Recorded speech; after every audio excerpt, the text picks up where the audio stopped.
place to go.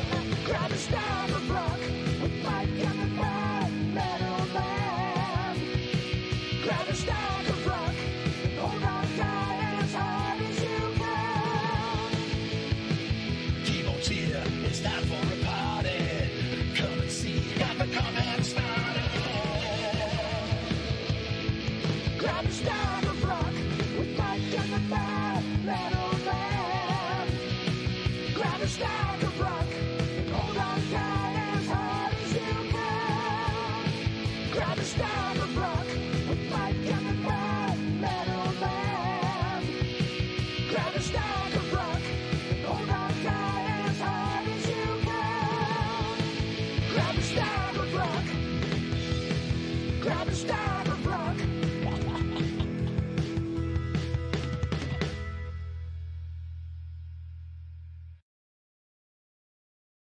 Hey everyone, welcome to this very special episode of Grab a Stack of Rock, which was unplanned, but circumstances dictated that we need to do this tribute to Paul Di'Anno tonight. Please welcome, in his first appearance on Grab a Stack of Rock since January, it is my co-captain, Mr. Harrison Kopp, the Mad Metal Man, and we will talk more about your magnificent return very soon. As usual, apologies for the lighting. I've been having trouble ever since I switched to a different laptop. So now it gives you an aura of mystique.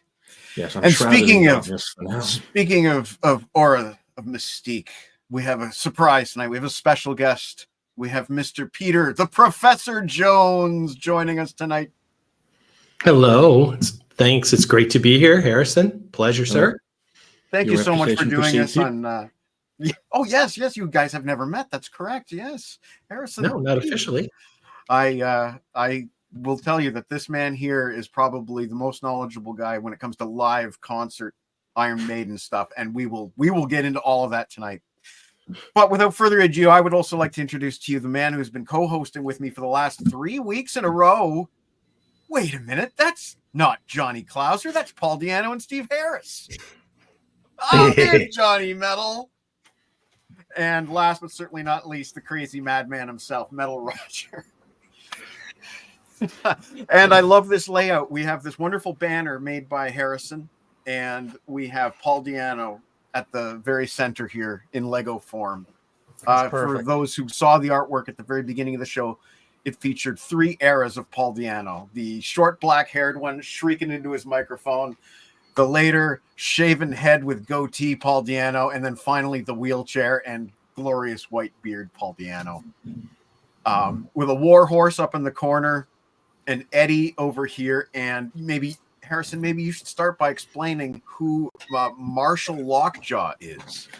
Marshall Lockjaw is the titular character of the song Marshall Lockjaw from Paul Di'Anno's solo.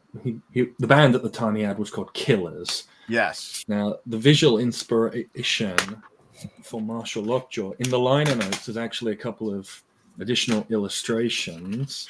This one here, I don't know how well you're going to be able to see it. You're going to have to crank your brightness, unfortunately. This one here, unfortunately.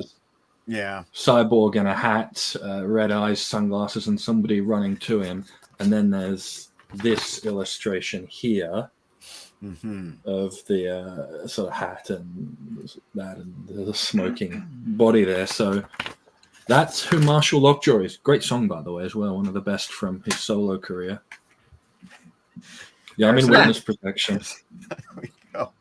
And thank you for joining. Yes, Killer's hoodie. And maybe I'll just say real quick that Harrison donated this shirt to the Grab a Stack of Rock archives in 2023, early 2023. And thank you for that. This is the Soundhouse tapes. Anyway, let's get started. Actually, you know what? I'm going to start us off with something for the physical media heads.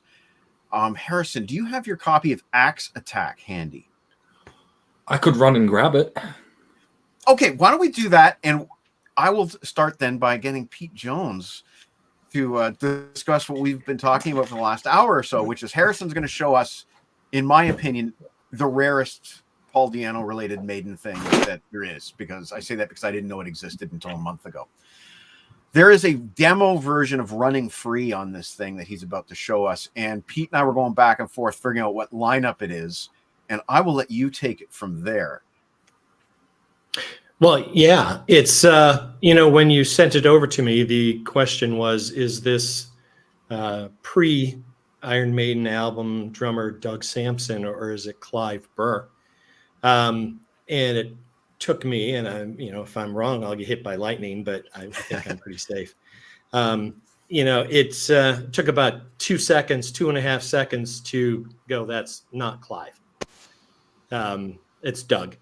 And, further analysis, if you go to the BBC Archives stuff that's in the, Eddie's Archive box set, which is, really one of the great box sets by any band. The material on there is just fabulous. Talk about extras galore.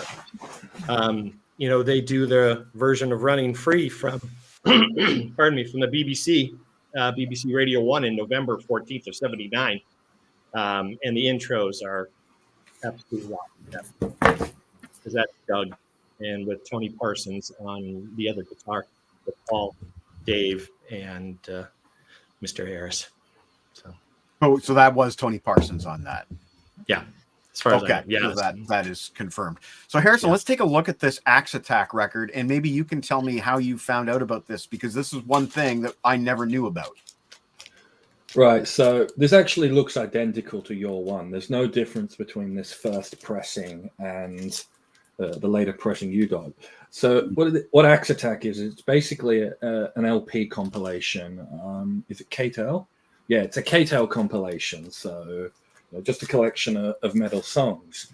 Now, this is from 1980, this particular one. There was an Axe Attack Volume 2 a bit later. And one of the songs on here is Iron Maiden, Running Free. Now, it doesn't say it anywhere on this, but this is the first pressing which has an exclusive demo version of Running Free on there. Shortly after, for the second pressing and any subsequent ones, they replaced it with the studio version, but presumably at the time it wasn't ready, and so they had to give out this demo. And Running Free is an interesting song because it was quite muted on the original album in terms of the production. I mean, the band has been critical of the production, and Running Free was one of the songs that suffered. So I personally find that this demo, and as mentioned, a lot of the versions on the BBC archives, I find them to be far superior to the studio version. Now, this Axe Attack record is the only place you can get that demo so far. Okay. Oh, you asked about how I found it. Yeah. Oh, I was just so basically what happens is when I go to a Discog seller and I identify I want this album and this is why I'm here, I also do a bunch of other searches and stuff. And one of those standard searches is Iron Maiden. So I was just scrolling through and then I saw like various Axe Attack compilation, and I, opened it up in new tab. I'm like, all right, what's on here? And then suddenly I'm just reading, and then I get to the notes and it's just like, be 3 years of demo version of Running Free. I'm like, well, hang on a goddamn minute. What is this? Right. And then what it's turned out to be was an Iron Maiden song that Mike didn't have. So as you could imagine, I had my 5 seconds of gloating that I finally had a song that he didn't have. And then he went and bought one, but before I could warn him to specifically look out for the first pressing. So the funny thing was, the very first time I bought Axe Attack 2, I got the second pressing, even though it was listed as the first one. So that's actually the second copy I bought. I have to keep them like separate. I'm gonna have to put a label on the outer plastic, otherwise I'll end up mixing them up. Excellent. Yeah, I still need that record, and I would like to have that record. Well, thanks, Harrison. And call his broker. Call his broker. Pete, you are, I would say, I would rank you as an Iron Maiden scholar here. And you've been posting some really cool videos of Di'Anno era Maiden. I just want to ask you, what was your entry point to Iron Maiden? Were you there when Di'Anno was the current lead singer? I'm sorry, are you talking to me? Yeah. Oh, I'm sorry, I missed that part of it. Yeah, okay. Absolutely. My next door neighbor and I, Joe, he's my infamous music buddy.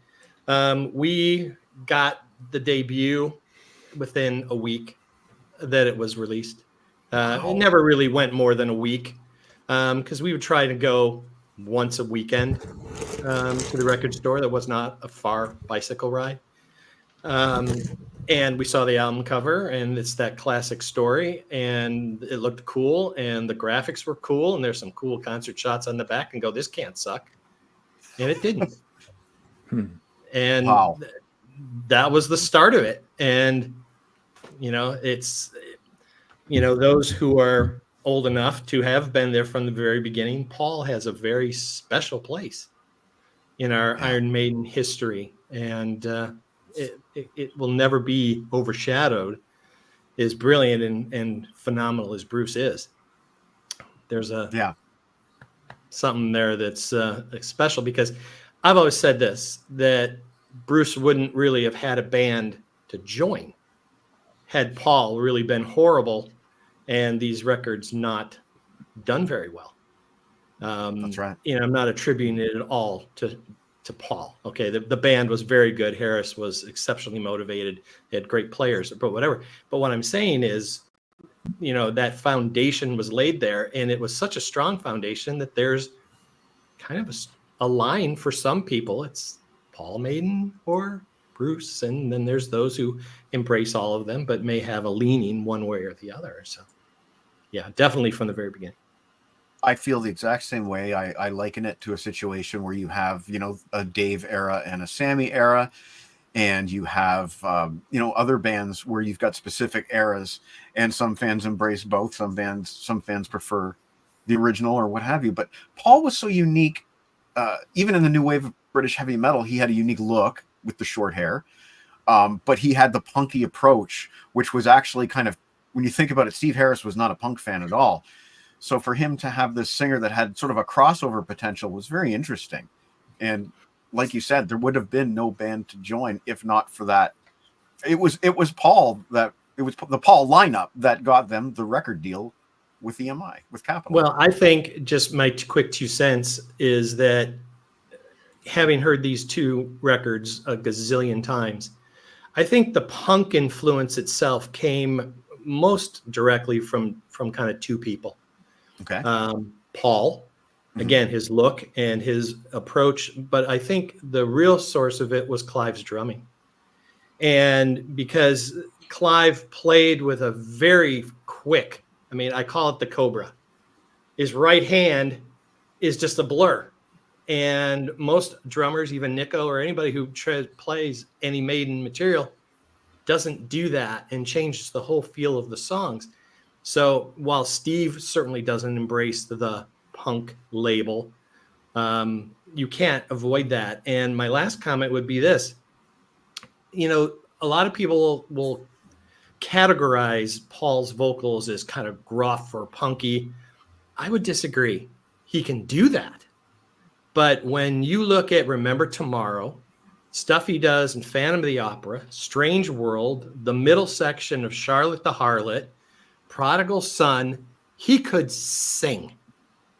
And he had a much higher range than people give him credit for.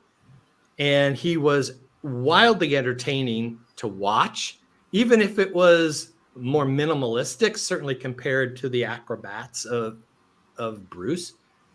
But I thought he was just wildly fascinating. And I think he gave them a certain amount of darkness. And of course, Bruce Hall is that, if you expect me to wear all that leather and that frilly stuff, forget it, And yet here we see him in Hammersmith, and what he's got, stud bands that go from the wrist almost to the elbow. You're like, okay, you may have put up your stink a little bit, but you're not going to cut your hair. I get that. But Paul's influence remained in there for quite a while. So.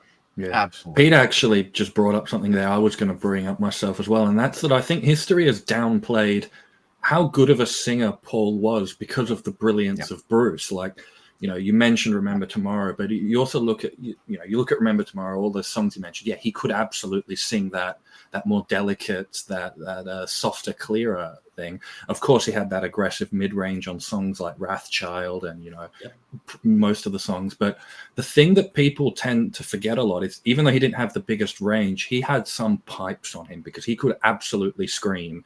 You listen to like Killers, you listen to that scream in Wrathchild. Like, he had a scream that, could go toe to toe with Bruce. He had that shriek on him, even though he wasn't known for it. And even throughout his solo career, even to like 10 years ago, when he was like 55, he still had a very powerful scream on him. Yes. Which it's surprising given his punky influences. It's a very heavy metal thing, but that was one of the things that people tend to forget, is that he had a shriek on him. Bruce tends to overshadow him because of how brilliant Bruce is, but Paul Di'Anno was no slouch. The comments are unanimous, by the way, here. So thank you, Pete. That's I'm glad that you said all that stuff. And I listened to Iron Maiden all week, the earlier stuff, and then I threw in Number of the Beast just for some texture. But I got to agree with you. This week, more than ever before, I was really appreciating how Paul Di'Anno sang, and then also how he screamed. So thank you for I don't need to say anything. Mr. Johnny Metal, though. Mr. Johnny Metal. We originally had a different show planned this week, so then you and I decided let's do Di'Anno. Right. What was your reaction Monday morning? Well, you were the one that broke the news to me. I hadn't seen it on social media, so I had just gone into the shower and just gotten out of the shower, and I come back and I get this I get the ding from you. I'm like, oh my gosh, what? Really? As soon as I got myself together, I did a short 5-6 minute video that put out to YouTube. I figured there'd be hundreds of them coming out by that point, but I'm like, everybody's got their story about what Paul and his era of Maiden meant to them. And maybe it was a little too quick. Maybe I should have waited a little bit, but we all have a story to tell. And I think we need to just get that out there. So, and yes. Oh, look at that. Very cool. That's awesome. Got this, this was something I had picked up from, I think it was a Cart and Horses deal. Cool. Cart and Horses was a very big backer of Paul and him trying to get him back up to health again. And so they got behind him and as well as his management and, the band he worked with. They were very big for him. So good on Cart and Horses. Yeah. But yeah, as well, I have some footage and stuff that we're going to be watching a little bit later, but we'll be talking about the health stuff a little bit. Unfortunately, Paul was in a wheelchair at the end of his life there. He's been in a wheelchair for about, as far as I know, about 3 years. Yeah, but he was still performing, and he was performing longer than that. Longer than that. Yeah, I think his manager was in an interview. If you go back and there's an interview with the Metal Voice, I think it was like almost 10 years he'd been in a wheelchair. But we can get more about that. But there's a long story that goes with that. I saw. My emphasis on this is that he was performing really well. Like, if you see some of the footage, as much energy as he could put into those performances, he was doing, and he was singing to the absolute best of his ability. So you got to give the guy credit for his work ethic towards the end of his life there. He was sadly, really kind of on a roll too, with a new album out, and people were just really excited about there it is. Look at that, Women in Uniform. That's Women in Uniform, right? Yes. Yep. Mm-hmm. Yeah. I'll be showing off some of my stuff a little bit later too, but yeah. Anyway, Metal Roger, thank you for joining us again tonight.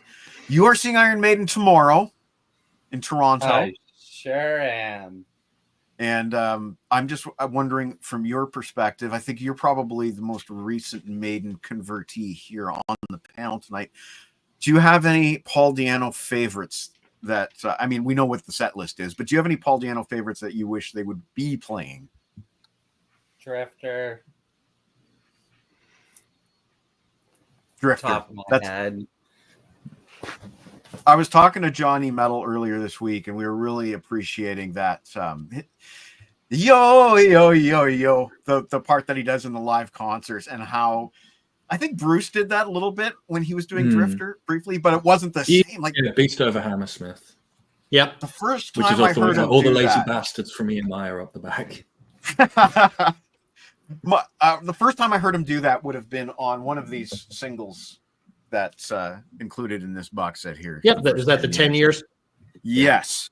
So I'm not sure which single it was, but I'm thinking it was. It was an early one. It would probably have been Sanctuary? probably It Sanctuary. was. Yeah. Okay. So it was. Yeah, it would be one right that one. there. Yeah. That one right there.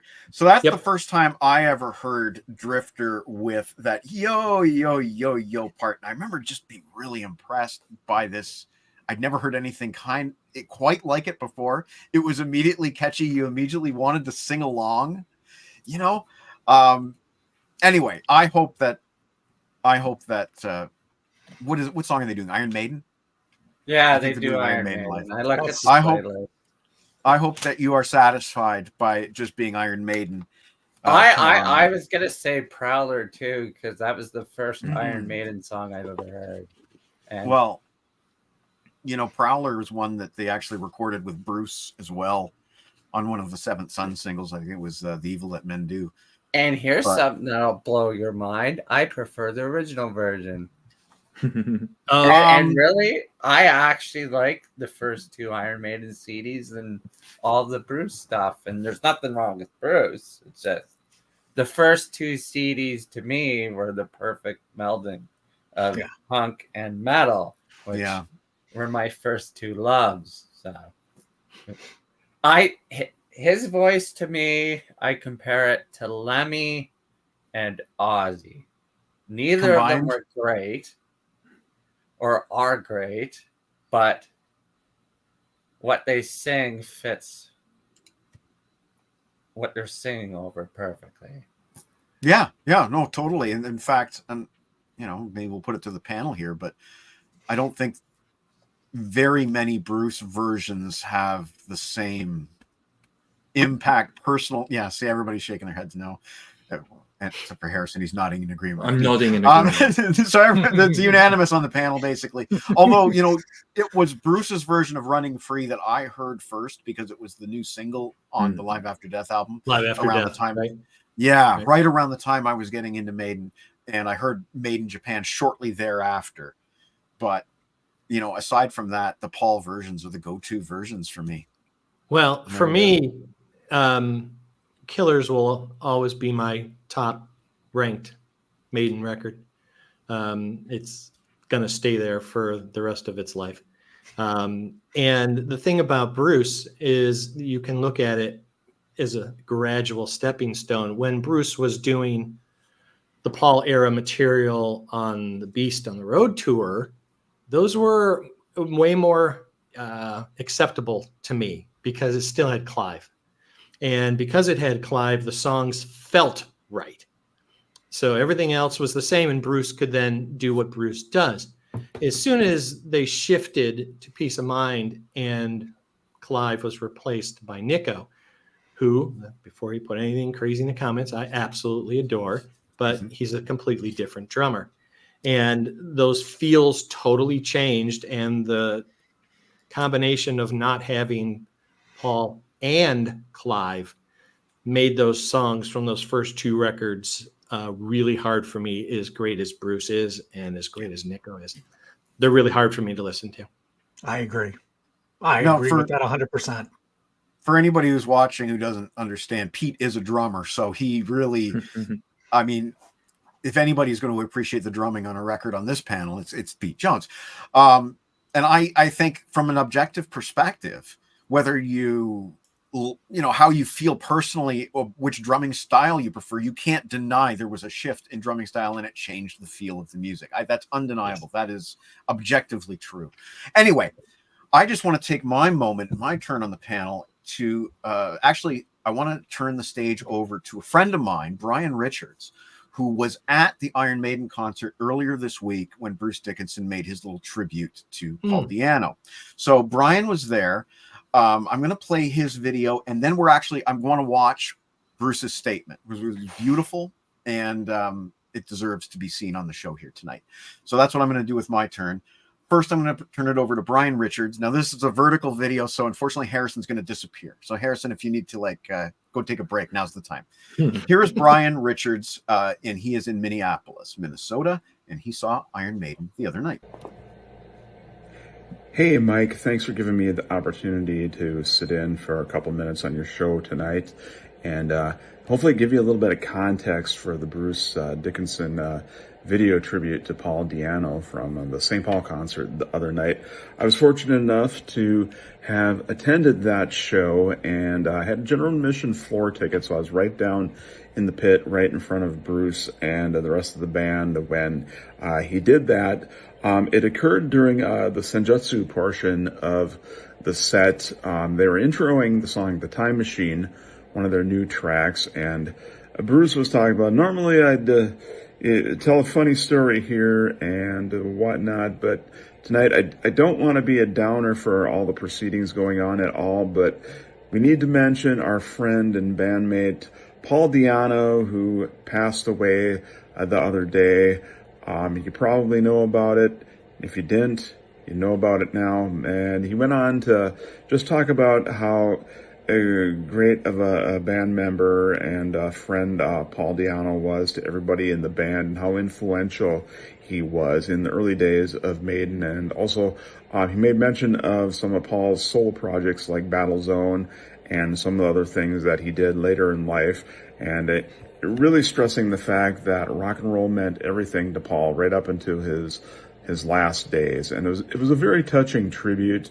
A lot of us in attendance were wondering if they'd say anything or what they would do. The song Iron Maiden is already in their set, so we thought that would be a natural place for it. So it was kind of a surprise when they did it before a Senjutsu song, but it really worked out well because Bruce talked about how he'd like to have a time machine right then, and it was just a very special moment. If you haven't seen the clip, it's gone viral on the internet, so you can find it there.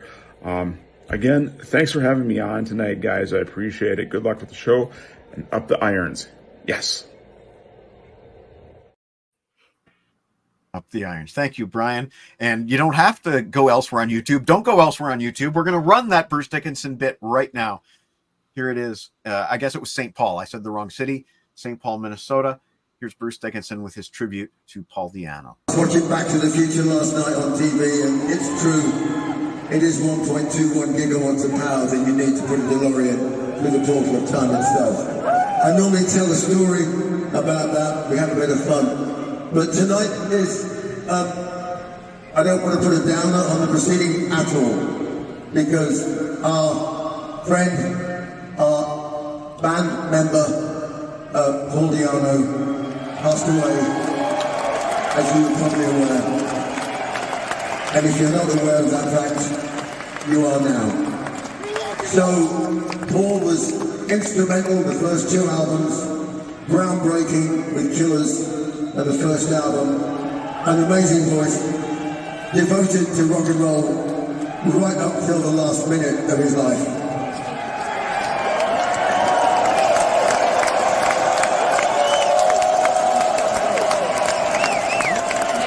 So, would just like to give maybe, for those of you who were born and still remember those early albums, when obviously I wasn't in the band and he was, and those of you who were fans of the stuff he did with Battle Zone and his own projects afterwards, and for anybody else that fancies having a listen to the tracks like Remember Tomorrow and stuff like that, which are absolutely awesome. I'm just going to ask everybody to just take like a few seconds to just say, close your eyes in silence and say, just internally, mentally, if you believe in God, if you don't believe in God, it actually doesn't matter. Just believe in what you believe in and just say, thanks, boss, for doing what you did.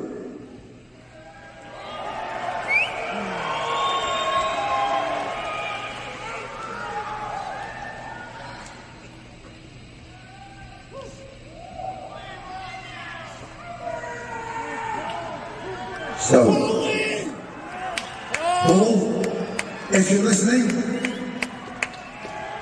this is a little message from Minneapolis to wherever you are, upstairs or downstairs, you're having fun.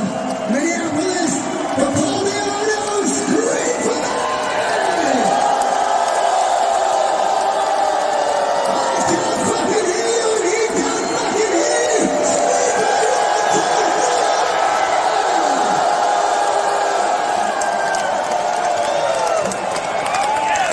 We're gonna leave the time machine. Oh, that was so well done. From funny to heartfelt to spiritual to Bruce in 3 minutes just said it all. And he also said Minneapolis, so I don't know.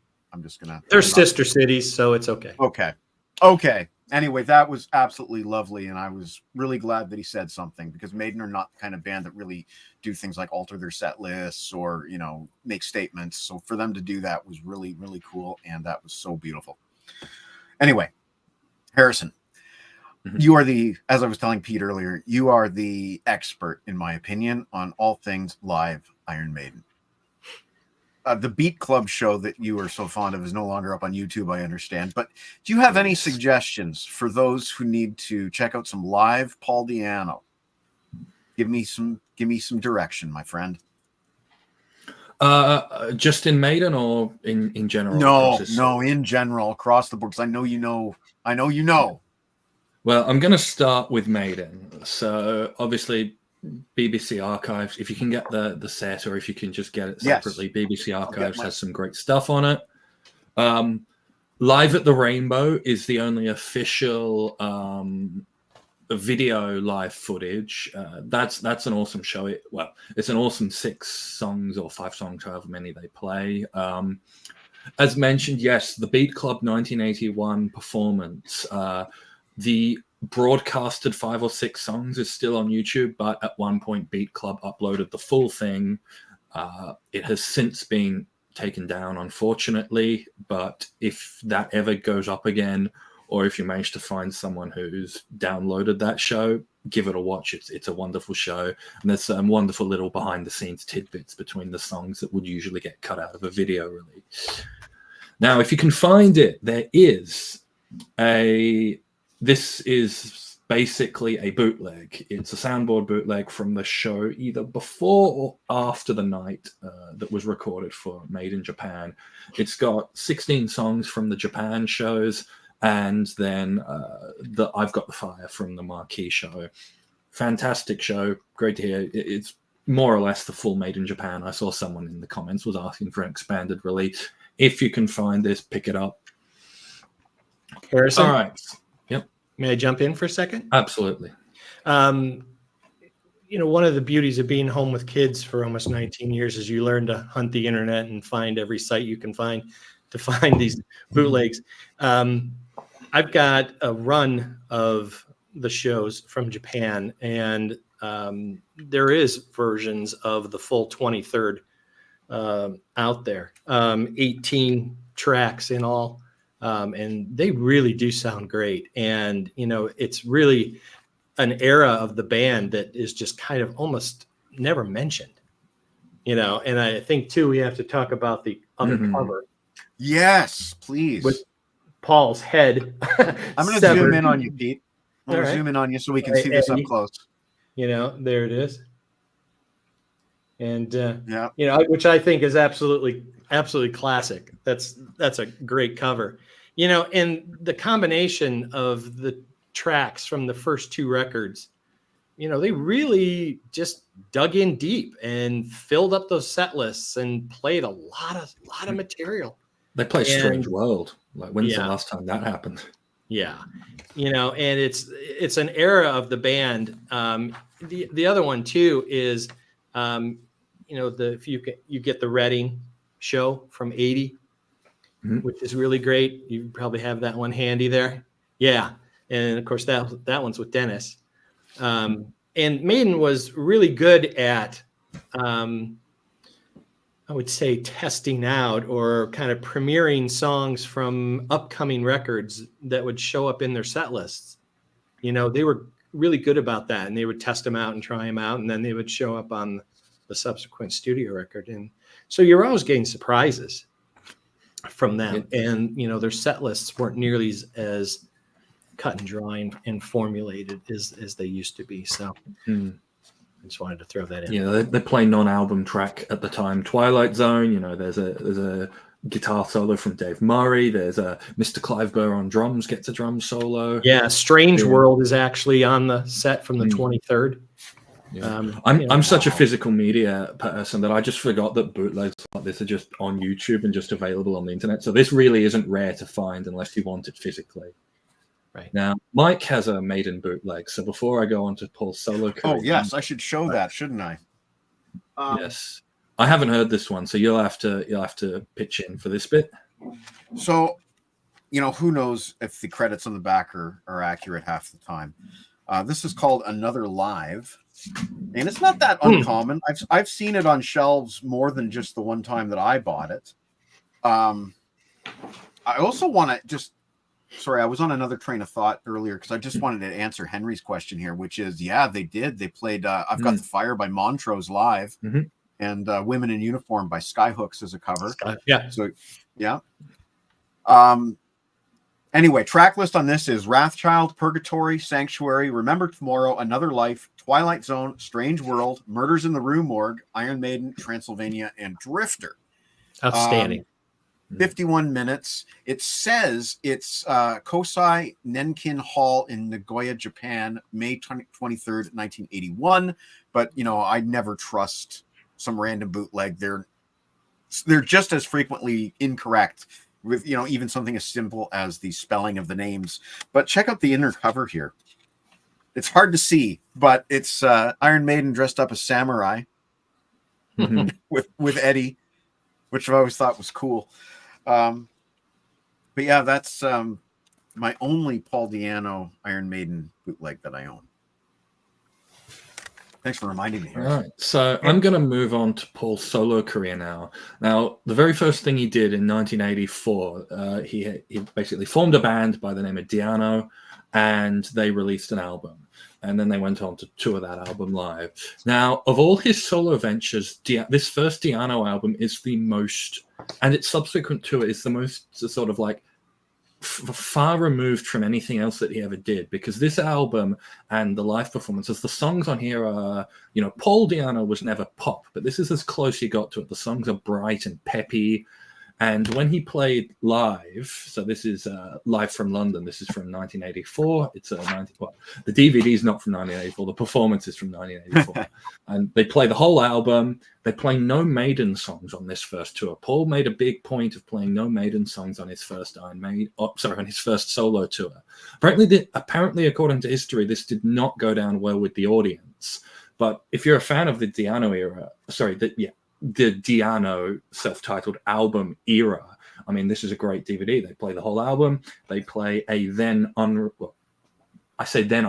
Basically, Spiritual Guidance was Paul intros as a song that's going to be on their second album, but people are getting a preview of it. But that second album never materialized in that shape and form as it was told on this album. We'll probably get to that a bit later, which is a shame because Spiritual Guidance is a great song.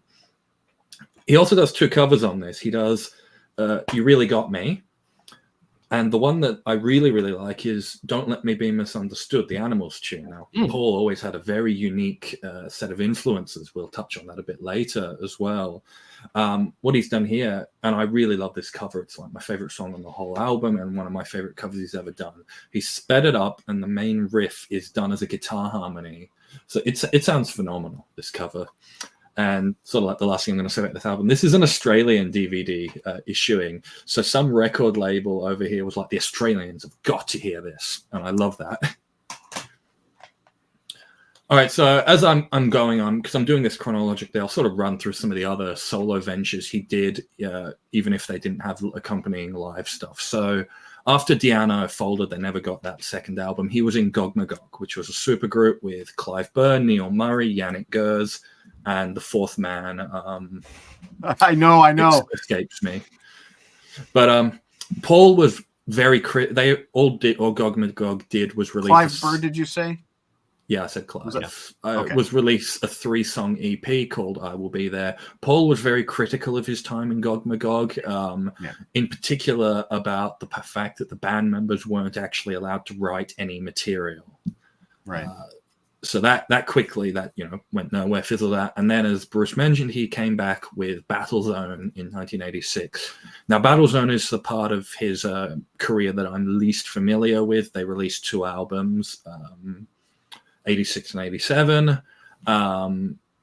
They had a more hair metal appearance, judging by the album covers. I know we're not supposed to call it hair metal, but yeah. After Battlezone 1990, he and Dennis Stratton appeared with Praying Mantis, and Mike can has something to show for that. Yeah, it's a cool live album I don't have. I actually, Johnny Metal is familiar with this album too, and I listened to it this week while talking to Johnny Metal, and I liked it more than I liked it then. Paul was in great voice. He was singing awesome on this thing. His scream on Wrathchild is amazing. Yes, it's top notch, and also just the flat out singing is top notch. But I think what I didn't like about this album the most is the bass playing. It's very difficult to play bass and make it sound right when you're playing Iron Maiden. And I'm sorry, and there's no credits, so I don't know who's playing bass, but whoever the bass player is, it kind of truthfully spoils the album for me. But check out the cover. It's 3 praying mantis eating Eddie. There's another cover out there that's like a band shot on stage, but that one's a bit cool. Yeah, I like that one. I want to give credit to the artist on that cover that Mike's has. that's a Tommy Pond's illustration. Tommy Pond's, of course, known for doing the Dangerous Toys album covers and a lot of other stuff too. But yeah, I wanted to throw that in there too. But carry on. Wicked. Yeah, carry on. All right. So in 1992, Paul returned with Killers and Murder One. Right. Killers is probably sort of like the high point of his solo career. So spoiler alert, basically, the story of Paul's solo career, in short, was, unfortunately, it's a tragedy because he tried to do his own thing. I said Neil Murray, there's one other. Sorry, I don't mean to shoot you down like that. But anyway, so it's a tragedy because he tried to do his own thing, like, with that Di'Anno thing and with other things and with Killers. But over the course of 3 decades, he was essentially pigeonholed and forced into playing pretty much exclusively Maiden in his live shows. And I think it's fair to say that took him out. That took a bit out of him, in terms of because we'll get to it live, but he sort of stopped caring at one point. And I mean, it's hard to blame him, playing the same 15 songs for, 20, 30 years, and, nobody wants to hear anything else, sort of thing. So it's really unfortunate how his solo career turned out. But Killers is a very solid album. There's a bunch of great original songs on here. Listen to Impaler and Marshall Lockjaw if you want to get a feel for what the best of... Yeah, Pete Willis, that's the one. Thank you, mate. If you want to, Impaler and Marshall Lockjaw, if you want to get a feel for what the best of Paul's solo career, it's a lot more heavier and aggressive than Maiden is, particularly Killer's second album, Menace to Society. That was a step up. But Murder One also has 2 covers on it. One of them is Remember Tomorrow. It's a re-recording of the Maiden song. I think Remember Tomorrow was Paul's favorite Iron Maiden song because it appears a lot more than any other song. And the other one is a cover of... Actually, no. That cover's on the live stuff. So Killers had a live album called South American Assault. Now, one of the band members in an interview later went on to say that it was allegedly just recorded on the studio because in a studio because the tour fell through. So I don't have that. They cover We Will Rock You, Smoke on the Water. So it's got some unique covers on it. I haven't listened to it because it's not truly live.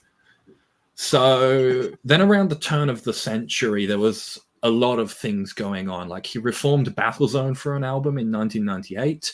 Then he reformed Di'Anno in 2000 for a second album called Nomad, which was right. not the same as that second album that was shelved because Spiritual Guidance isn't on Nomad.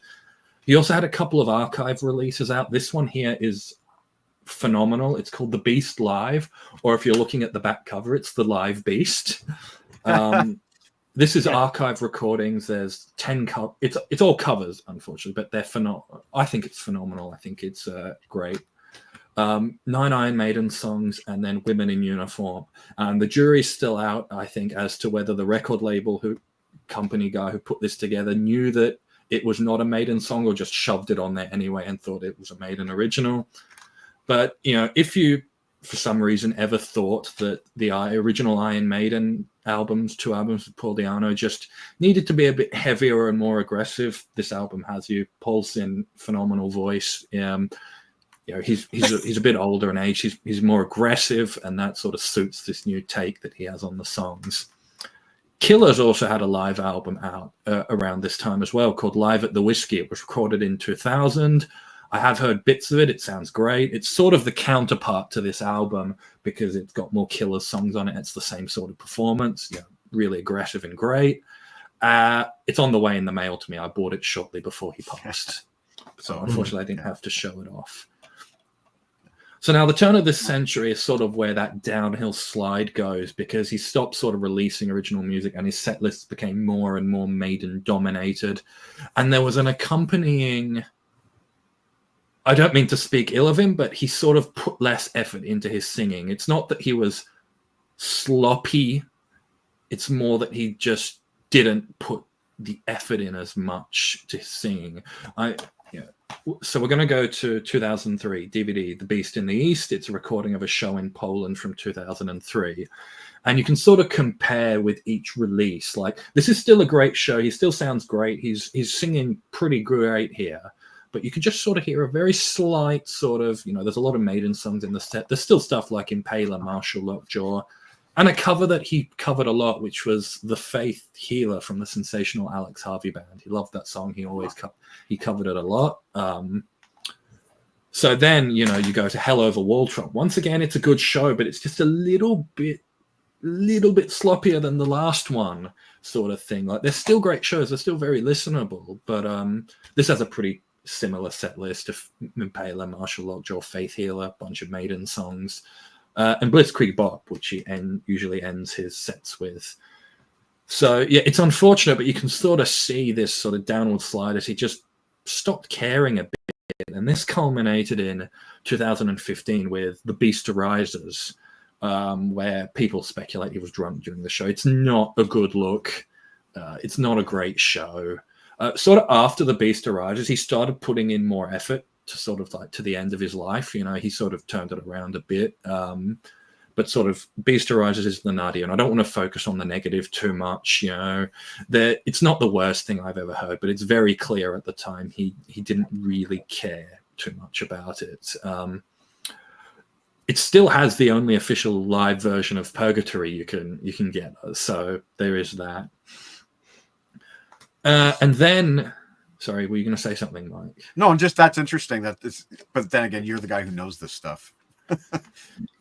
Yeah. As I said, it's a tragedy. It's unfortunate how he was essentially forced into performing all these Maiden songs because that's all people wanted to hear. I liked a lot of the stuff in his solo career.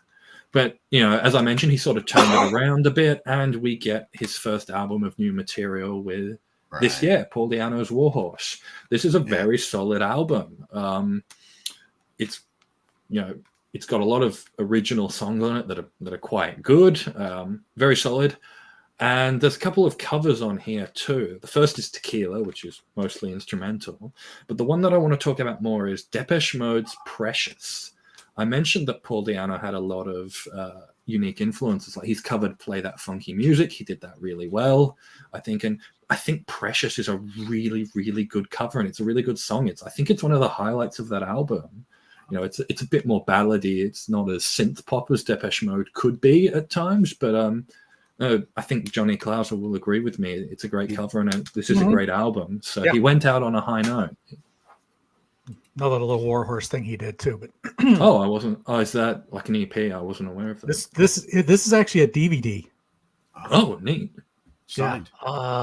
Yeah, it's signed by him too. But yeah, I think this was something that was done to help him with his his health recovery kind of thing. But yeah, it's a DVD that's got "Stop the War" and "The Doubt Within," and then there's like some special video messages on here from him and the band. So. Right, so the very last thing I'm going to cover. Sorry, I've been yapping for ages here, but his very latest release, The Book of the Beast. It's an anthology release. It's basically Paul's hand-picked the tracks. There's some rare stuff. It covers sort of every era, except I think that first Di'Anno self-titled. In my opinion, it runs more like, you remember when Judas Priest put out the box set, and then they put out that smaller one-disc version that had like a bunch of studio tracks, a bunch of live tracks, and the studio tracks were tracks that were handpicked by the band, not necessarily as like a greatest hits, but sort of like, this is who the band is.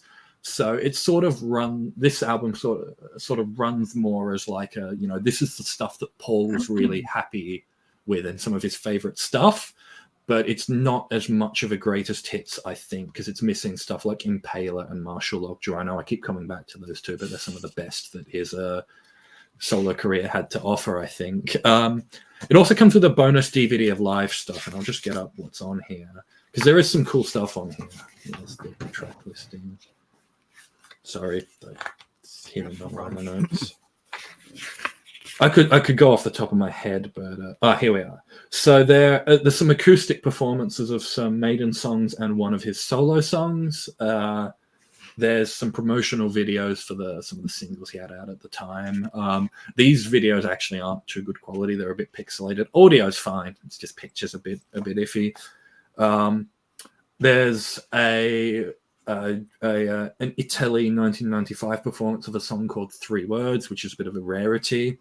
But for me, the sort of like real meat and the draw of this DVD is this pro shot, 4 songs from Hamburg, 1994.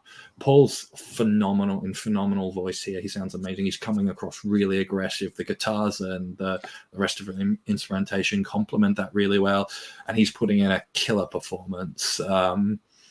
There's Murders in the Rue Morgue, The Beast Arises from Killer's first album, Protector from Killer's first album, and then a Sanctuary. I really wish we could have got the rest of the set on this in this quality, and because it's a phenomenal performance. Like, I know I was going on a bit earlier about how he, turn of the century, stopped caring a bit, but when he was basically giving 100%, he was giving 200%. Basically. Fantastic. Well, so I'm going to sort of rounds up my sort of, I guess, overview of his solo career. So, thank you for that. Go back to your original question. I do mention the live stuff basically, if you want to hear it.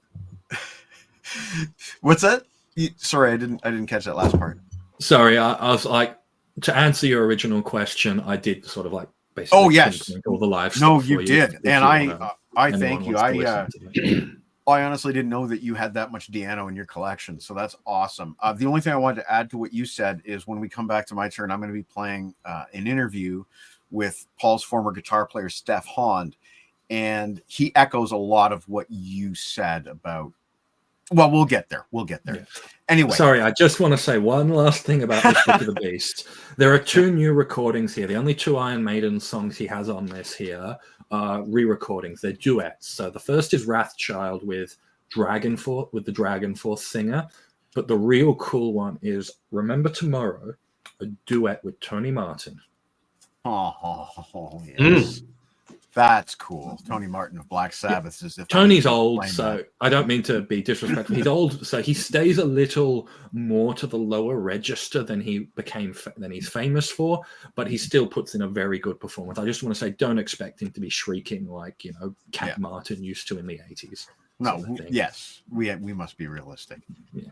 Anyway, thank you so much, Harrison. Harrison, the master. There you go.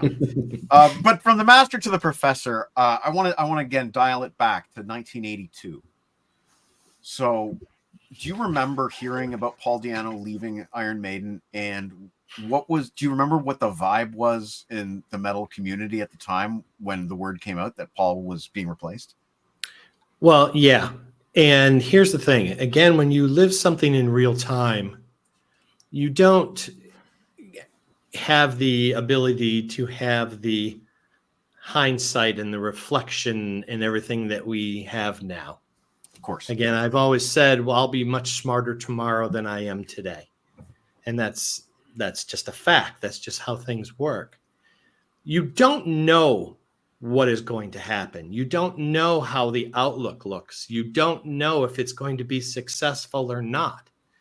And when we discovered that he was out, and in most of us either saw it in an coming soon or a new release, for Number of the Beast or something, or most people found out when they bought Number of the Beast and realized that Paul's not on it. And that's how a lot of people found out that he was gone. Yes, you're concerned. You're invested in this band if you were like me and my friends. We're 2 albums in. We had Made in Japan. We loved this band. We don't want to see any changes. And when you hear, as I've said on another show, is that as soon as I heard the intro to Invaders, and the longboats have been sighted and the evidence of war has begun, I felt okay, because I thought the ship is in good hands. He's a great singer. The songs sound great. The band is on fire. But there's always a lamenting. What if? And I think one of the things we have to talk about here is that when somebody leaves, a lot of times the bands will say, well, with Clive, it was, well, Clive left because his playing became subpar and, we had to let him go because he wasn't consistent and everything else. Now, I haven't heard every show that Clive ever played, and I've got a lot of bootlegs. Clive was always pretty damn good.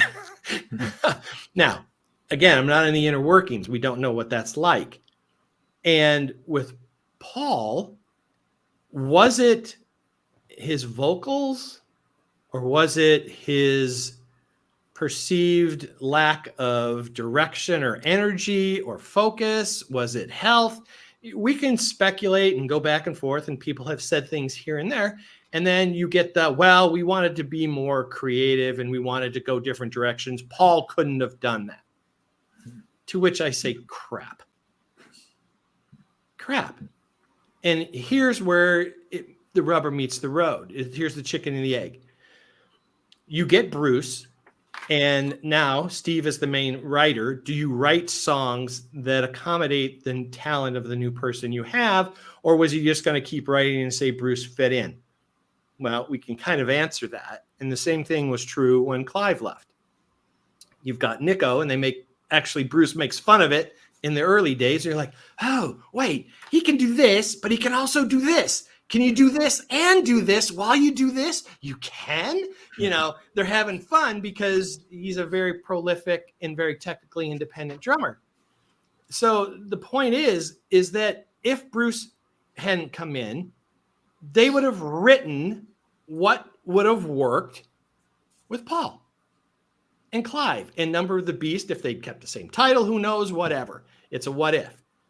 But to answer the direct question, we were concerned, sad. I still miss him. And that's why I gravitate so strongly to these first 2 records, because it's not a long discography. It's a short period of time. And I embrace it as much as I can. I would have loved to have had more. Now you say at the sacrifice of Number of the Beast, that's a rhetorical question I don't even think I ever need to answer. Because one happened, one didn't, and I would have loved for the Killers lineup to keep going. Yeah. It would be nice to have almost an album in between those 2, Killers and Number of the Beast. But something we live in But we live in this universe, and we got 2 Iron Maiden studio albums. And when I was growing up, we had 2 Iron Maiden studio albums with Paul Di'Anno, and we had Made in Japan, which actually I just want to show off real quick the price tag on my copy of Made in Japan, $4. Nice. This wasn't even bought all that long ago. It was bought sometime in the mid to late 90s. So, before the vinyl resurgence, but that's what we used to pay. That was a reasonable price. That was a great price for Made in Japan back then. And now I was shopping on Discogs, and to get a similar condition copy shipped here on Discogs would run me about $60. Yeah, right. There you go. But Right. those were my versions of those songs for a long time. Anyway, Johnny Metal. I'm just curious. I could just yourself. quickly touch on something about Paul's. Sorry, I hate to keep me yapping go all ahead. the time, but a lot of people, there was rumors going around when Paul departed about it was a drug and an alcohol issue. It was affecting his performance. I honestly don't think that holds much water. I've listened to a lot of bootlegs and performances from the Di'Anno era, and Sure. I don't think Di'Anno. Nay, I don't think the band during that era had knew what the concept of an off night was. Like, I haven't heard any evidence of Paul ever sounding anything less than 100%. And to sort of back this up, in 12 Wasted Years, this is an Iron Maiden documentary from 1987. They got Paul back, and when Paul's there, he's just like, it was creative differences. I wanted to do something else. They wanted to do something, and so we parted on that. And, this is an official Maiden documentary. If they wanted to, they didn't have to bring him back. That's in there because they were happy with that being in there. If they wanted to badmouth him and basically give themselves a mandate to get Bruce in to replace this flagging Di'Anno, they could have, but they didn't.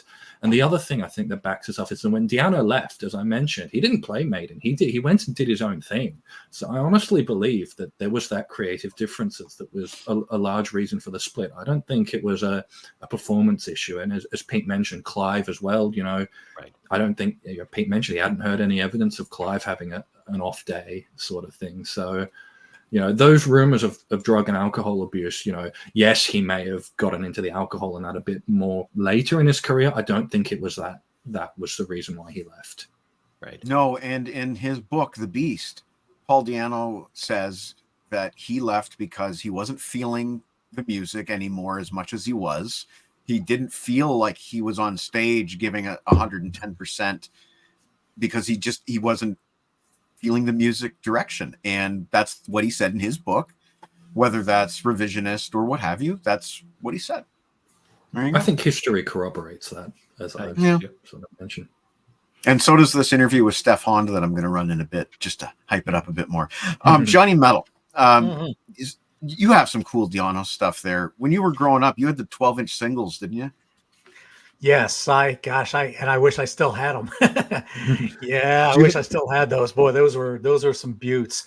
One of the best things about collecting Maiden singles, besides the artwork, was the fact that you knew you were getting some stuff that wasn't on the record. Right. Oh yeah. And I'm curious, did you have any favorites? Women in Uniform has come up in the comments already. Yeah, I mean, Women in Uniform was always one of my favorites. Yeah, I love Burning Ambition. Burning Ambition is really good. Invasion is pretty cool. Like I said, I always go back to the live version from the Marquee of Drifter. To me, that's just beautiful. I mean, it's just so raw, so raucous. It's like Maiden in the middle of a small little pub, and this is what you get hundreds of screaming guys yakking away. But it's just magic. I don't know. I mean, I showed this a few times. They talk about why Paul left, and Paul says his reasoning for leaving. Clive says, I didn't want to leave. I didn't want to leave, but they sensed something was maybe was going on. I don't know, but this is still a pretty good thing. It's an easy thing. Well, I don't know how easy it is, but I know you can find this, and there's good stuff to watch. But gosh, I mean, of the early Di'Anno singles, I mean, there really wasn't a whole lot of them, other than, of course, you had the Twilight Zone there, and so I just remember getting that first album. I had already been listening to Maiden, like Number of the Beast, and I think I may have gotten it before I saw them in concert. And I finally got that first album when I saw them in concert. And boy, it just hooked me. It just hooked me so deeply. So much so that I found myself when I would get Killers. I know, Peter, this is going to probably disappoint you. I probably wind up listening to the first album considerably more than I listened to Killers. They're very different records. They are very different records, but for whatever reason, I just gravitate to that first one. Me too. I love Killers. It blew me away when I first listened to it. But one of the top 5 Maiden albums I'm always reaching for is that debut. It's just got a presence, Every single song, you reach for the debut. It's just like, I want to listen to Di'Anno. Like the debut has that presence. Killers is an amazing album. I think maybe if I can chime in real fast, I think one of the things that makes that first album so special is I think it has one of the widest ranges of compositional styles. I mean, it is all over the place, but all within something you could say is relatable, because you didn't get that moving forward very much. You got Children of the Damned, but after that, there was a formula that Maiden used. It was from Harris. You'd have other writers come in the band, but it was still lived in this formula, and you also noticed there's not an overabundant amount of the gallop on these first 2 records. They're not there. It is straight ahead, is driving 16th notes, which is, again, Clive's forte. It switches on Number of the Beast, and then the gallop becomes the prominent, dominant rhythmic pattern that Maiden uses and is recognized for. So that first record, also, there's something I think special about how unrefined but refined the sound is on it. It's not overproduced. I'm not saying Killers is. Does Killers sound better to my ears? Yes, it does. But there's something about it that, there's this Japanese philosophy, wanasabi or whatever it is. It's called, the beauty is the imperfection in trying to be perfect. Right. And that's what is so satisfying about that first record. It's them. It's them. No big producer, no this, no that. It's just them. And everything works from top to bottom. Yeah. All right. Sorry. No, that's quite all right. I want to give Metal Roger a chance to talk now. Do you want to address Uncle Meat's question here? Bruce was more accessible, both the sound of his voice and his ability to engage an audience and the press.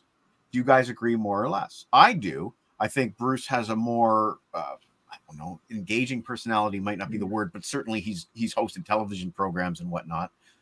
What do you think, Metal Roger? I'm just going to quickly say, I think Bruce was a lot easier to hype up because he had that shriek. He had that incredible range. It's like Halford. You can say, oh, come on, go see that band. They've got this amazing singer. Whereas Di'Anno was, as I mentioned, he was a perfectly good singer, and he could scream. But Bruce had that X factor, I think. That's fair. Sorry, I'll toss it back to Metal Roger. Sorry, I haven't been on for like a year. He's got but we will talk about that before we go as well, I promise. But Metal Roger, do you have any thoughts? Well, D. Snyder said something a long time ago, or D. not Snyder that said a lot long of ago. things. He said something about frontmen and singers, and he that was like and blah blah blah. Anyway, to get to my point, Paul was a singer, Bruce is a frontman. I think they're 2 completely different things, in my opinion.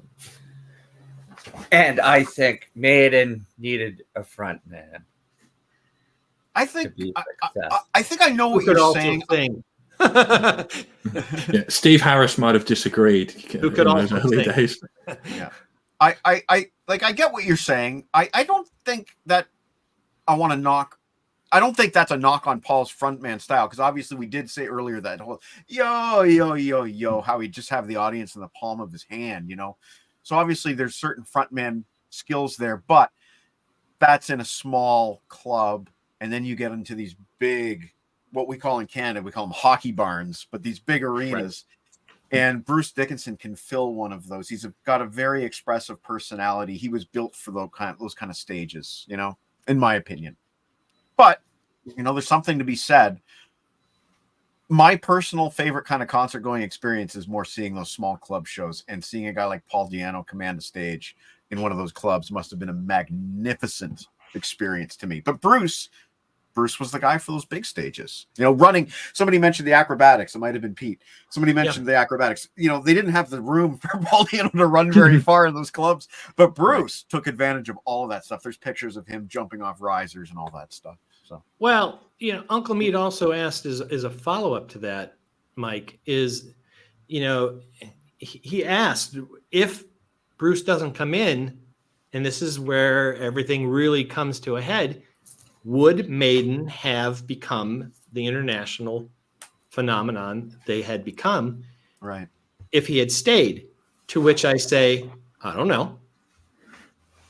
It's possible. It's possible. I don't know. There's nothing to prove that they wouldn't have. What we do know is that they did make those big stages with Bruce, and they made a fantastic job of it, and they played a lot of those Di'Anno era songs. It's entirely possible Di'Anno still leaves in the event that they don't get in Bruce and they just get in another singer, and, you know, then history goes in a completely different direction, because, you know, as we sort of touched on already, Di'Anno was leaning that way to leave. Yeah. Well, and one of the things that was the most constant about Maiden during this era was change. Mm-hmm. I mean, you have to get to their fifth album before you have a repeat lineup. Yeah. So that's this was common with Maiden. They changed members, but they just happened to change what I perceive as the two most challenging. Singers are the most difficult because they're the most unique, and drummers are second because of the individuality of the way drummers play. Now, don't tell that to Spinal Tap, Pete. I'm glad we didn't put you on our Spinal Tap show, Pete. Yeah, no offense to 6-string and 4-string players. You're easier to replace than a drummer and a singer. Sorry. You're not wrong. Depending. No. Even the non-musical player can understand that. Yeah. I mean, look at the I would first like one. to ask a question that this might be out there, but, you know, horror punk is always credited to the creation by the Misfits. Why doesn't Iron Maiden have any of that? Because those first two albums, like I said earlier, were really punkish, and they were singing about vampires and killers way before the Misfits did.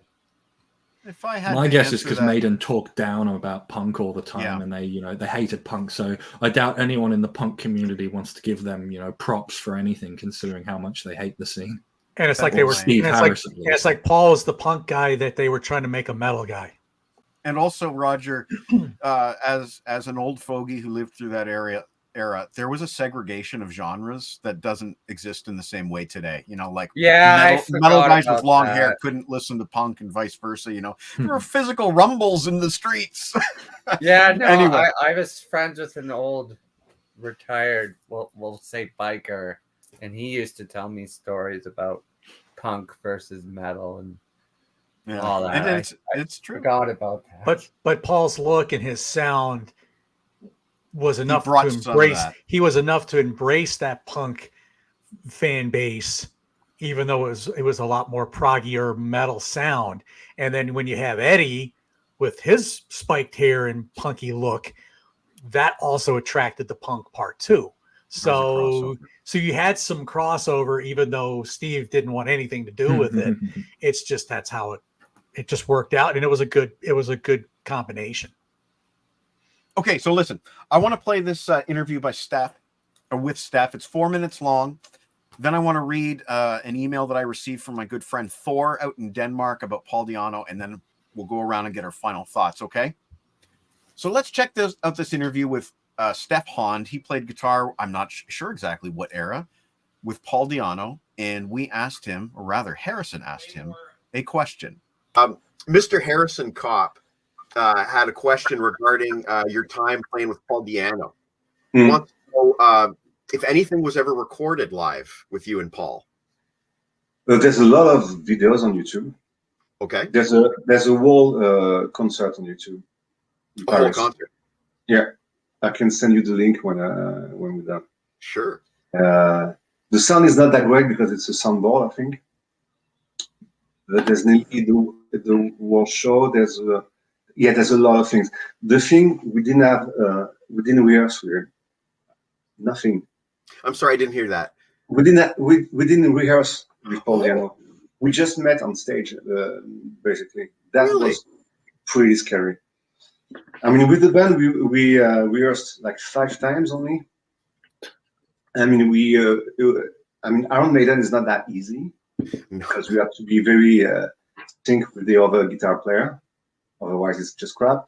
And people who like or love Iron Maiden, they want you to play exactly the same guitar solos, everything. So we had a lot of pressure, and his manager told us that, you know what, Paul Di'Anno is not very easy. He can be violent, and so I was like, oh no, and so I had to pick him up at the airport. I was the only one because the other one got scared. So he said, no, go. So I had to go to the airport by myself. I was like, oh, no. And here comes this big guy. He looks like the Godfather. And he was very, very nice to me. With me, he was very nice. But he had some moments where he was kind of scary. When he gets angry, it's like, oh, you don't want to piss him off. And we just... we went in my hometown. It's a very small town, and we did one rehearsal in front of him. He didn't sing anything he wanted us to play. So, and I guess people knew about it. So we were in a rehearsal room, and we heard people walking around, and we saw people with Iron Maiden vinyls. People were looking for him. That was funny, and that's it. And the first time we really played with him was on stage. Wow. So it was Ideas of March, something like that, the first song. And Watch Out, that was the song. And we had to come on stage first, and then you start playing. And then here comes Paul Di'Anno, and I spent the whole evening playing on the side of stage like that. I was just looking at him the whole time. He was my Iron Maiden was the first band I've been listening to when I was a teenager. So I was like, I'm playing with my hero. So there's videos of that on YouTube. And the very first show. I didn't move. I was just looking at him. That's all, and didn't know what to do because I was so impressed. Did the first show go well then? Like even without a rehearsal? Yeah. The only thing he wanted us to play faster because we tried to play exactly the same as the songs back in the days, right? The same sound, everything, and he likes everything to be played very, very fast, which is not a good thing. So, but you can't say no to him. I say, okay, we're going to play faster, but because he's a punk guy, it's punk. So yeah. The Ramones, Sex Pistols, and I don't think he likes Iron Maiden. I don't think he likes Iron Maiden.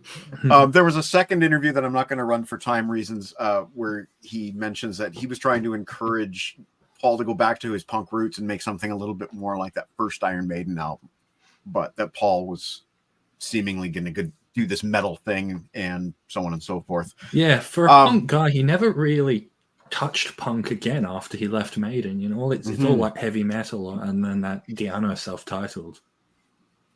I mean, he was obviously forced down that road, but it's like Yeah. It would have been I interesting. want to read. Sorry. I want to read this email that I received from Thor, and then we'll go around and say our final words for Paul Di'Anno tonight. But this is what Thor sent me earlier. Last name. You want Thor? Yeah. I know he goes by the name of Thor Blackmore on social media, but I mean, just having the first name of Thor. If we have a son, his name will be Thor. I'm proud that I know a friend named Thor, and he's from Denmark, and this is what he had to say. Rest in peace, Paul Di'Anno. The first thing I think of when Di'Anno is mentioned is Strange World. I can't recall a time when I haven't been an Iron Maiden fan. Even at an early age, the Rock in Rio concert of 2001, Eddie, my dad's CDs, I lashed onto all of it as if it wasn't anything that I'd ever seen before. Most of it was Dickinson era Maiden. My father only owned the debut and Killers on vinyl, and he wasn't really trusting me with his vinyl for good reasons. The only thing on CD was Best of the Beast, Maiden's first compilation, which only had a live version of Running Free with Bruce singing on it. So I knew nothing of Di'Anno until the internet brought more exposure of his work to me. And I think he's talking about the single CD, Best of the Beast. Yeah, for sure. But I remember one night when I was sitting with my dad at his computer and he played this. And then he does a little cue Soundhouse Tapes, Strange World. This was a side of Maiden that was very new to me. A slow, melancholic, but melodic ballad. And this was definitely not Bruce singing. There was also a roughness to it, and to my surprise, it was not on Best of the Beast. It was on Best of the Beast, but not ours. As I would later learn, it was an older version of Strange World from the famous Soundhouse Tape sessions, where Maiden would cut their first independent EP. The song in question was left out of the EP, but later released in a 2-disc edition of Best of the Beast. We only had the single disc version, so my dad got the MP3 file somewhere off the web. The early days of the internet, which I will also tip my hat to. Soon after, I would learn a lot more about Paul Di'Anno, the man before Bruce Dickinson, a man with an edge of punk and a hint of blues to his voice and name. Former punk rocker who joined Maiden in 77 and did the business till 81. His presence in the first 2 Maiden records helped elevate the band above the others. I was mesmerized by the speed-laden. Done wrapping up. Thanks, Liz. I was mesmerized by the speed-laden Phantom of the Opera or the atmospheric Remember Tomorrow. So distant from their latter years to the point that it could never be replicated today. And Di'Anno's rough, raspy baritone voice gave all the more character to the songs that not even Bruce could do justice. When I finally got around to listening to Killers, an album that was more of a deep cut for most Maiden fans, not Pete, I was even more delighted. More speed, better production in some cases, more fleshed out songs, and Di'Anno in full-on attack mode while broadening his voice with some falsetto screams like on Purgatory. I know the ones he's talking about. Sadly, the Maiden partnership wasn't to last, and Di'Anno and the gang split in 81. While Maiden held on and rose to the top, Di'Anno was struggling, going from band to band, starting new projects only for it to dissolve before getting any momentum. The man had only Maiden to his credibility and nothing else, while also having demons of his own with sex, booze, and drugs. But he kept trying and always played cool to the fans. That is true. He was well known for being so friendly to the fans. In later years, he was confined to a wheelchair and ended up having a nasty leg infection, which nearly costed his leg. Afterwards, he was left alone with too many medical bills, and the National Health Service didn't care too much to help him. But Maiden fans worldwide didn't forget, setting up crowdfunding campaigns to raise money and help the man get back on his track. Even Maiden noticed and helped finance his medical treatments in Croatia, where the former singer located too. In his new band Warhorse released 2 albums this year, and he got to meet up with Steve Harris, Rod Smallwood, and Bruce Dickinson. As I write this, Strange World plays in the background, reminding me of that time, reminding me of the somber tone, reminding me of Di'Anno. Godspeed, Paul, from Thor. And I really appreciate that mentioning of that demo version of Strange World from the Soundhouse Tape outtakes. Oh my God, so good. Good opportunity for me to show off my bootleg of Soundhouse Tapes, and then we'll wrap up. But this is a bootleg of Soundhouse Tapes and more. So it has Soundhouse Tapes and a whole bunch of other stuff as well. And it's an actual silver CD. It's not a burned one. For me, this is probably the only physical copy of Soundhouse Tapes that I will ever own. Having said that, I believe that we have paid pretty good tribute to Paul Di'Anno tonight. Harrison, again, thank you so much for that really solid run through your collection. I'm really impressed. I didn't know you had that much. Let's each go around and say whatever else you have to say about Paul Di'Anno. Starting with you, Mr. Harrison. All right, so I'm probably just going to touch on like one or two things that I sort of missed in my previous round. This one's in sort of addressing Pete. You know how, Steph Honn, not Pete, sorry. You know how Steph Honn said that Paul wanted to play fast, and the funny thing is that when Maiden played live, they played really fast. Particularly on this album. If you listen to Phantom of the Opera, it is played at breakneck speed, like almost inhuman speed. You can sort of see where Adrian was coming from, when he's like, we were squeezing the life out of the songs, because Phantom of the Opera at breakneck speed is something to behold. The other thing I sort of wanted to touch on is a more of a historical thing, but when Paul, sort of like at the turn of the century, which sort of like coincided with that downward slide. One of the other things, Paul stopped being like having like a solo band. He was just basically Paul himself, and he'd basically get local bands wherever he was touring to support him. Usually it would actually be the support act that was touring that would then come out again to be his band. So sort of Steph touched on that, how they didn't rehearse with Di'Anno, that sort of thing. It was probably economics why he did that. And so the very last thing I'm going to touch on is something really cool. You can find this on YouTube. Paul toured Australia a couple times. One time he did a joint headline tour with Blaze Bayley. And then in about 2014, I think this was a solo appearance without Blaze, he brought Paul Mario Day on stage, because Paul Mario Day lives here. He relocated here after about 86 when he toured here with The Sweet, because he was singing in The Sweet at the time. I actually have that album here, Sweet Live at the Marquee, 1986. He toured Australia, fell in love with the Australian tour manager, relocated here. So Paul Di'Anno actually brought Paul Mario Day on stage to sing a duet with him on Running Free. This is on YouTube, and I think it's phenomenal. I think Paul Mario Day, even at this aged age, sounds great. When you listen to this album, when you listen to his performance of Running Free, you can absolutely hear why he was in the band. As Steve said, or someone else in the band said, he had the voice, he just didn't have the stage presence. His stage presence has improved a bit.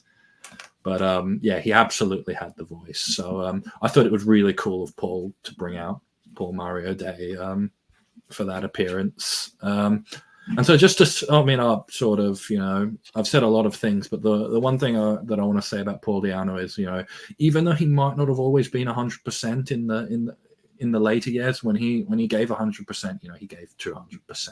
He was, there to the max, up to 11 basically. Awesome. And I just want to, just for anybody who doesn't know, Paul Mario Day is the original Iron Maiden lead singer. So they went from the guy with no stage presence to Dennis Wilcock, who was basically all stage presence, to Paul Di'Anno off the stage. And to Paul Di'Anno, who was the perfect balance. Pete Jones, thanks again for joining me tonight. Very impromptu. Any last words that you want to say about Paul Di'Anno? Well, again, thank you for having me. I think I'm grateful for a number of things.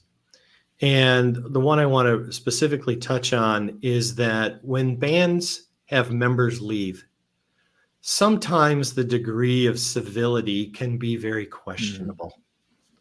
We have seen these ongoing feuds with ex-members and how my era is better than yours, you're not this, I'm that, blah, blah, blah, whatever. Other than maybe just an occasional snipe, Bruce not too long ago called the first album a bag of shite. But, we'll take that with a grain of salt. The civility that has gone on between Clive until his passing and Paul up now until his, at least wildly publicly, has been cordial, respectful, and honoring of the legacy of the entire band. Because I think it is detrimental to the success of a group to slam an early era Obviously, we remember the constant battles between Ozzy and Dio. They're ugly, they're harsh, and they ruin a fan's experience. That didn't happen here. And I'm very grateful for that we can think about the various eras and have our preferences. That's great. I have no problem with people's, feelings about what eras and albums and things they love. But we all still seem to kind of wrap ourselves in the Up the Irons Maiden banner and get along. And that isn't true of a lot of bands. So these albums are just unmeasurably important to me. I am a massive fan of the Bruce era as well. Love this band. But there is something special. Paul was an integral part of that. And now he and Clive can go play together. And I'm waiting for a little bit of rumbling in the sky because I know it'll be them. And I'm just really glad that I was there from the very, very beginning and was able to experience it in real time. The ups, the downs, the changes, the anticipations, the fears, the discoveries, and the joys that went along with it. So rest well, Paul. Well said. Yeah. Johnny Metal. What say you? Again, watching this, it just, one thing that always has come to my mind is what Peter just touched on. It's like all those old members. I mean, let's face it. Who knows the name Terry Rance? Who knows the name Terry Wappram? Okay. I do. Tony Moore. Let's see. Tony Parsons. Right. Barry Purkis, better known as Dan Thunderstick. Wilcox, Paul Murray. Thunderstick. Okay, so you have all these people. They all went through the Maiden family tree, and yeah, they still seem to be a big family because of this. I mean, you can't. Okay, because of this. Yeah. This is a Cart and Horses CD they did around 2020, and every song on this CD features a previous member of Iron Maiden. Even Paul Di'Anno, they took a song from Battlezone. It was a song called "The Land God Gave to Cain." So that's featured on this. So there's a lot of just good stuff that the band members, these past members, have done. Now, what's the one name that's glaringly missing from all of this? Dennis Wilcock. Nobody wants anything to do with him, apparently, and good reason. I mean, he seemed like he was not a good person to deal with. And he tried to sue the band some years ago. They were like, he couldn't remember the lyrics back then. How does he know the lyrics now? But that's another story. But Paul and all those old members of Maiden, there's a family there that you don't see with a lot of bands. And that to me is a very, very cool thing to see. You're not going to see Vinnie Vincent, Bruce Kulick, and Ace Frehley getting together with Tommy Thayer and all jamming out at the same time. It's just, if so, it's going to be on, Jesus is going to come back first. But the thing is, you get these guys together and it's just a family. And that's what I get from that Maiden thing. The loss of Paul. I think I've heard a lot of people say this for those of us who are of age when we knew when these albums came out. This is a part of our childhood that's gone. And I think, and I said this to Peter, I think in a private message, one by one, our heroes are just going to keep going. Yeah. And these next 10, 15 years, maybe less, are probably going to get really depressing for some of us old timers who are seeing our heroes fade away.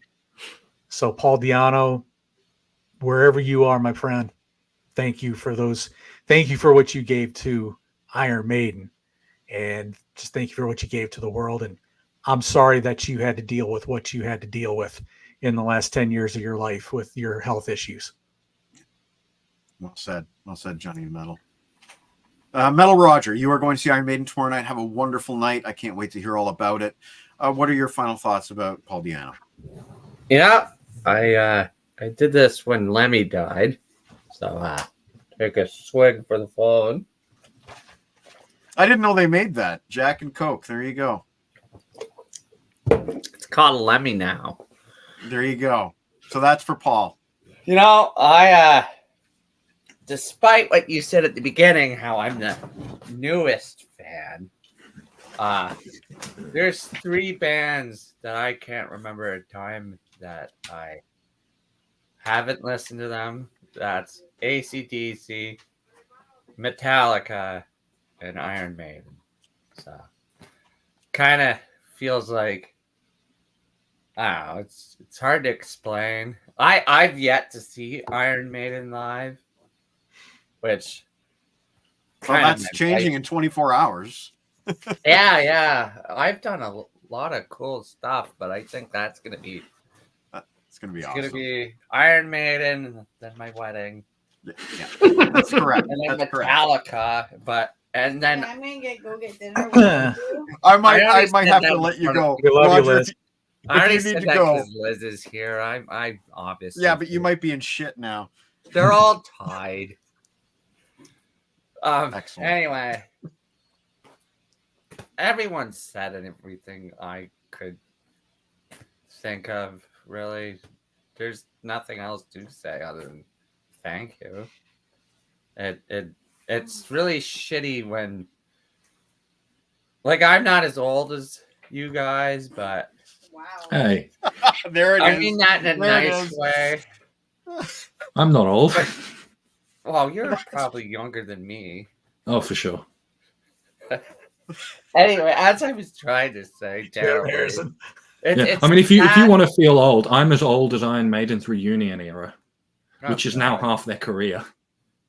Well, I feel old now. Sorry.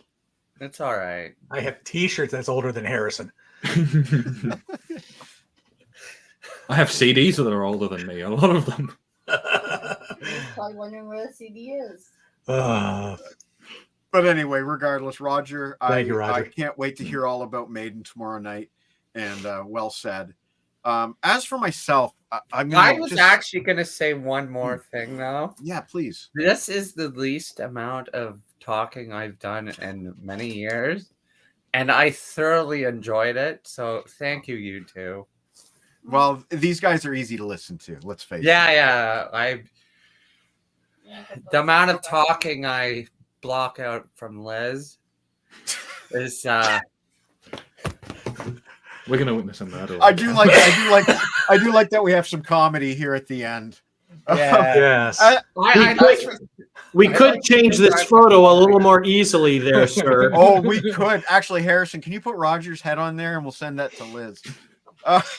Anyway, as I was trying to say until my wife threw my hat at me, it was a joy listening to you, Pete and Harrison. And not John. Anyways, thank you, Roger. As for myself, I just want to start with a little anecdote. Earlier this week, I've been listening to a lot of Van Halen lately, and earlier this week I had a conversation at work about Eddie Van Halen and how I was in a really bad mood the day that Eddie Van Halen died. You know, I came home from work and I was kind of like snippy with my wife, and there's the book. And you know, a lot of that was to do with the fact that I was mourning Eddie Van Halen, right? And this guy at work goes, "Well, why were you mourning Eddie Van Halen?" And I'm like, "Because he's been in my heart. He's been in my soul for 40 years of my life." Well, that's dumb.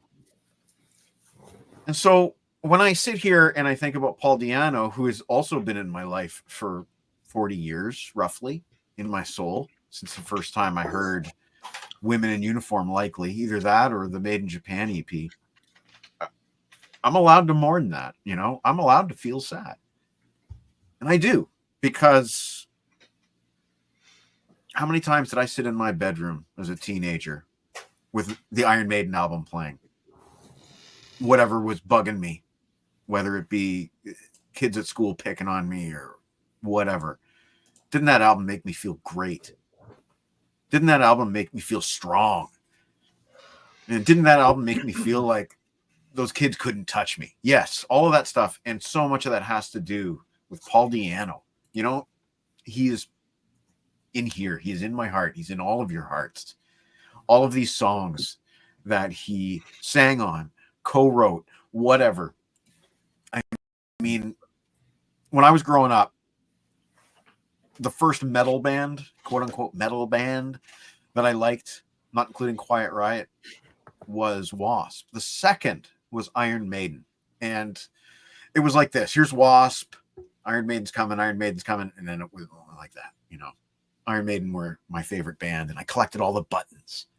And there were buttons for album art, or so I should really say single art, that I'd never seen before in real life, like the Purgatory button with the half devil, half Eddie face, which is one of the coolest pieces of Derek Riggs' art, and I think the first real inkling of what Derek Riggs was going to be able to do.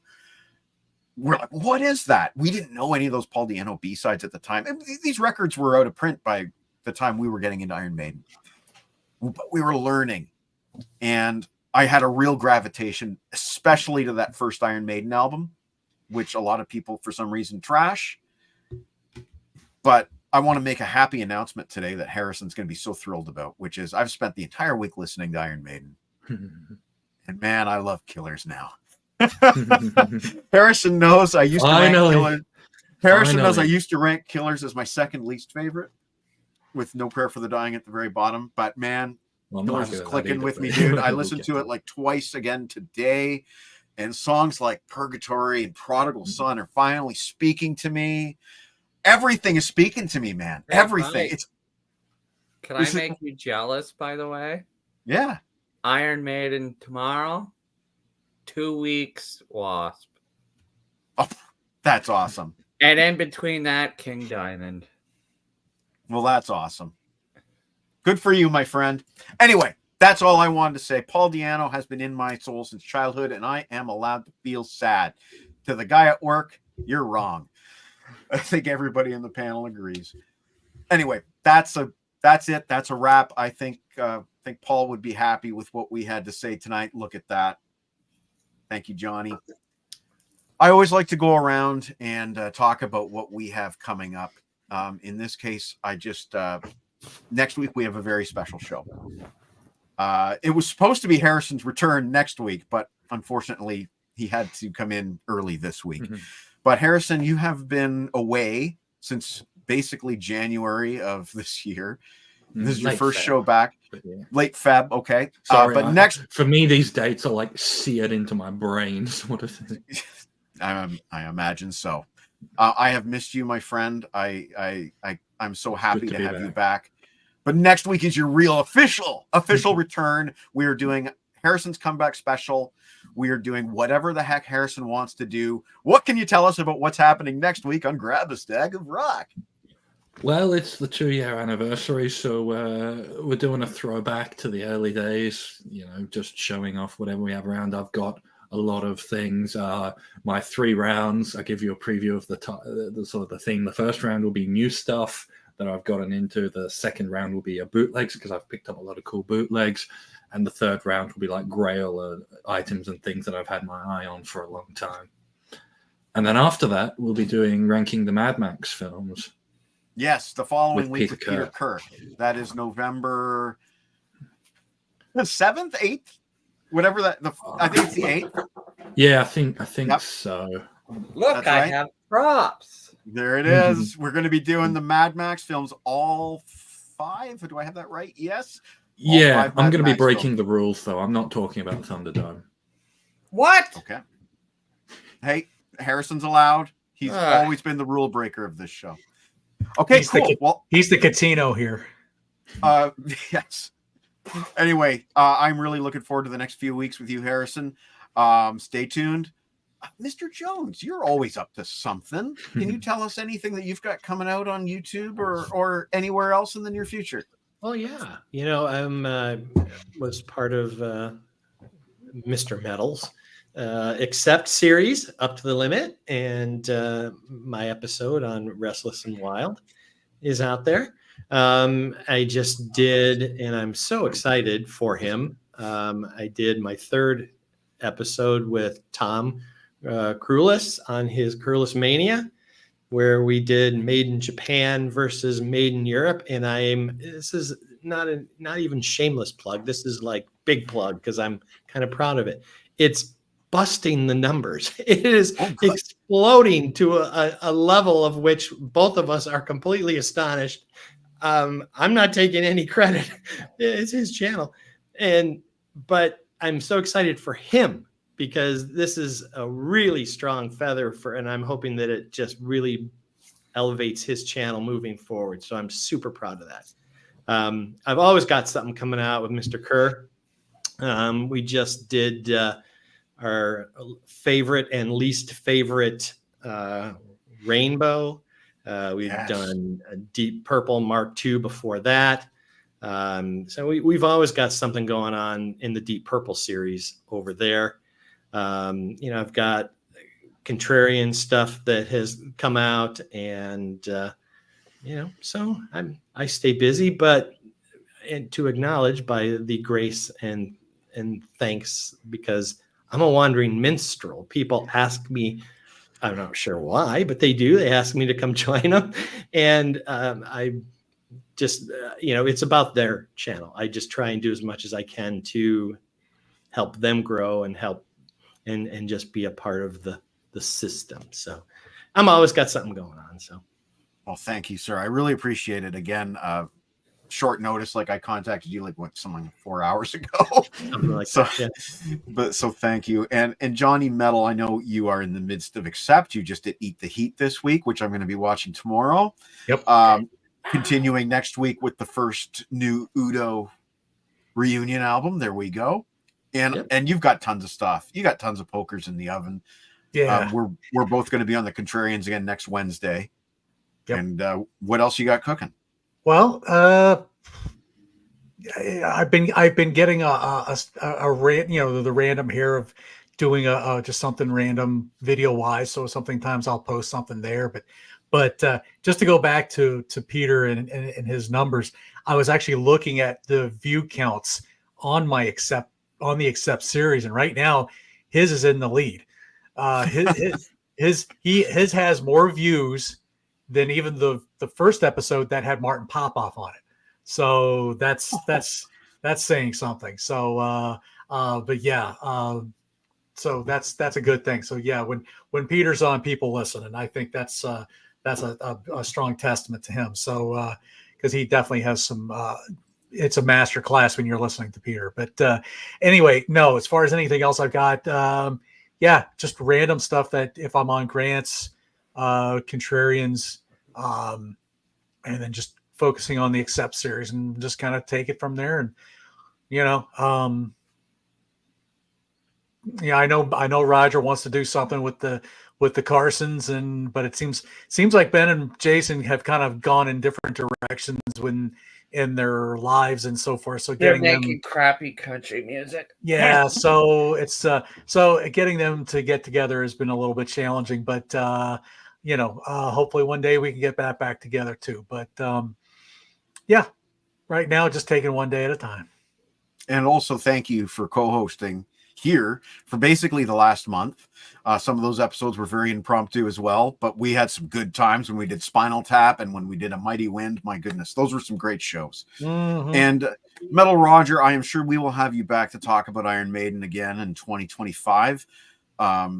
We are doing an Iron Maiden series in 2025, Harrison and I. Pete has already agreed to come on board. We have Peter Kerr, we have Martin Popoff, and just today Melissa Nee jumped on board, so I'm sure we'll have you back. And if you have anything else to say, and we'll head home. Well, when anyone needs comic relief, here I am. And well, I think I'm going to do a strongman competition next year because I saw my friend pull a fucking truck last weekend. So I'm like, maybe first F-bomb of the show, folks. There it is. First F. Thank God it's at the end. Eat your heart out, Jax. There you go. There you go. There's a gun show. And I just want to say, I love that he's representing a band called Iron Mullet. That's also great. I'd also like to say I said crappy country music because that's Liz's favorite genre. I know you did that on dig purpose. at her. I know you did that on purpose. Yeah. Anyway, thank you, everyone. Need to turn her into metalhead one day. And remember, I gave you a good idea for a show too. Oh, I know. We're gonna do it. We'll just keep it. We don't want anybody stealing the ideas. Anyway, because they do my ideas. I'm chaos. Anyway, guys, Roger has to go. Bye. So, anyways, thank you so much for joining me tonight. I really appreciate it. Thanks everyone for watching. We always like to go out in a song, and this is a song going back to a little bit later than the Di'Anno era of Iron Maiden by a few years. This is a Toronto band that I'm going to be writing about. I was going to sing Jurassic Park is frightening in the dark. Here, I have a mute button. Here we go. There we go. This is a band that I'm going to be writing about on my website, mikeladano.com. You can see the name right there. There's a band from Toronto called Hateful Snake. A song called Are You Ready? Hope you enjoy. Have a great night and a great weekend. Rest in peace, Paul Di'Anno. Here's some Hateful Snake for you. Night, everybody. It's 420 with John Major. And by the way, we have all of our winners for the Supergirl contest for today. By the way, are the Boyce brothers on holidays? Anyway, our Toronto Rocks Power Pack Triple Play continues. This is Hateful Snake, and are you ready on Toronto Rocks?